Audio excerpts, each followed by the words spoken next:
First reason why I choose to invest in real estate is an opportunity for a cash flow.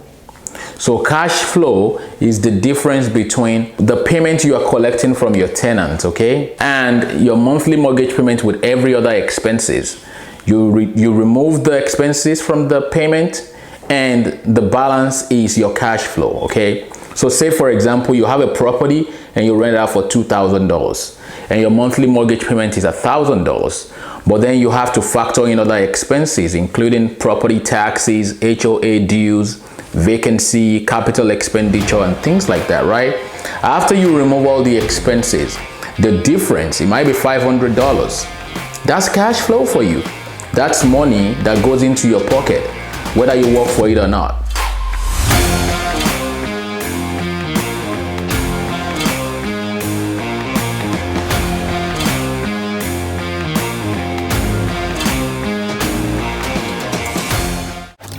Some people say, you know what, I don't want to have to manage tenants. I don't want to have to deal with tenants. But then let your property manager budget for your property manager in your expenses. You maybe about 10%, and you pay them, let them manage the tenant. So the opportunity to make cash flow from your investment is what drives me to go into real estate. Imagine you make $500 or $400 on one property. What if you have 2 properties? What if you have 5? What if you have 10? So that's an opportunity for you to make money, whether you work or not. Your tenants still have to pay the mortgage, and your property manager will send you a check every single month. So that's one of the great reasons why, for me, real estate supersedes so many other investment opportunities. The second reason why I choose to invest in real estate is because I have control over my assets. My experience with stocks has not been great. Back then in Nigeria, I invested in the stock market and the CEO of the company embezzled the company funds and the company went bankrupt. So I received my statement of account one day and I was looking for the stocks of that particular company and I couldn't find it. So I called this, the Security and Exchange Commission. Where about this company? I bought their shares. What is going on? I couldn't find it. They said, the company is no more. I said, okay, what does that mean? They said the company went into bankruptcy and they folded up and the CEO is in jail and all the shares are gone. So every money that I invested and everybody else in that company was gone. I'm not sure if that is the same in America. That's my experience in Nigeria. But I'm saying, real estate, I have control over my asset. I can see my property. I can touch it. I can feel it. I can hold it. I can hug my property. I can rent it out, okay? And I always make sure whenever I buy in appreciating markets. Houston, Texas market is booming. There is a lot of job opportunities. The biggest medical center in the world, I heard, is the Houston, Texas Medical Center. Then there is opportunity in Haiti. There is opportunity in oil and gas. I mean, this is Houston, okay? So when you buy in a market like Houston, the possibility and chances of appreciation is high. But like with every investment, you want to be careful. There is a potential to lose your investment. And also there is a potential to make gains, right? I choose the positive side. If I'm going to invest, I'd rather invest in real estate where I can at least touch and feel my investment. Or what do you think? The third reason why I choose to invest in real estate is because of leverage. Can you imagine putting down 3%, 5%, or 10, 15% on a property and you control 100% of that property?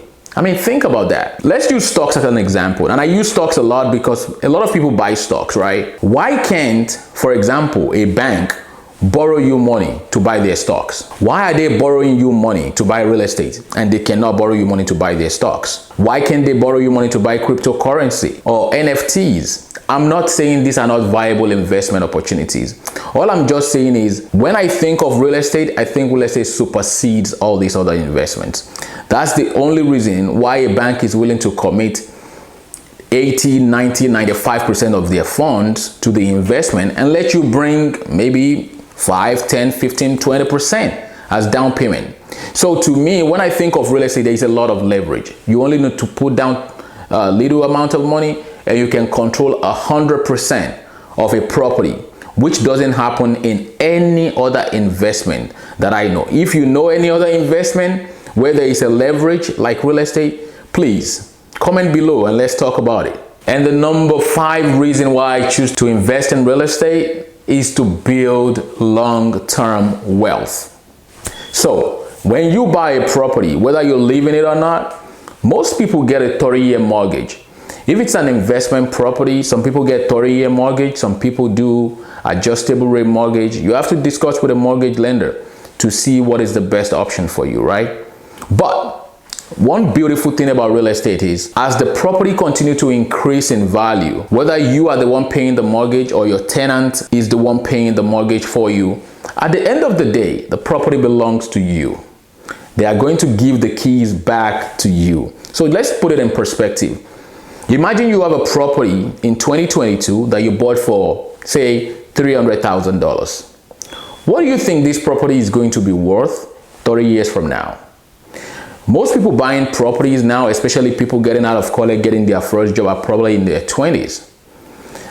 In 30 years time, they'll be in their 50s. Imagine if you have 1, 2, 3, 4, 5, 10, 20 properties, or multi-family buildings, or even an apartment unit. Imagine what the value will be. So for me, that's a no-brainer. If you are serious about growing your wealth, if you are serious about becoming wealthy, if you are serious about, having a beautiful retirement life for your future, I will advise you to invest in real estate. But you need to talk to people that are knowledgeable in your industry. Talk to mortgage professionals, talk to real estate agents, talk to investors that invest in real estate, so you can share their perspective and you will know how they are able to position themselves for wealth through real estate. I always say, like with all investment, carry risk of, losing your money. So you want to be sure you have a mentor, somebody to guide you along the way as you invest your money in real estate. And just a bonus tip, there are tax advantages in real estate. I don't want to go too deep into the tax advantages because I promised you 5 tips, but that's a bonus tip for you, okay? So make sure, discuss with an investor, a CPA, or a tax professional about what tax advantages are associated with real estate. Thank you very much. It's been a great pleasure. Thank you for watching my YouTube video today. If this is your first time, okay, I want you to click the subscribe button and like this video. Turn on your bell notification so you can be notified anytime I release videos like this. If you have friends, family members, they can benefit from this video or every of my other video, please share it with them. And I'll see you soon. Thanks.